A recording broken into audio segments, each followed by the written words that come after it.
তোলো, স্নেহের বাঁধন খোলো, চোখ মুছে মুখ তোলো, স্নেহের বাঁধন খোলো।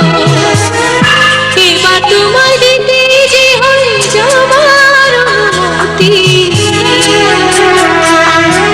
বাবা খেয়াল রেখো তুমি তোমার প্রতি,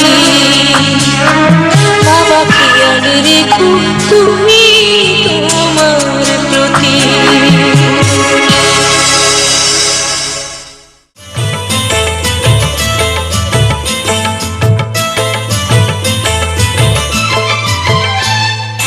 ও সোনা রেশমি যোজনায় ওই পালকিতে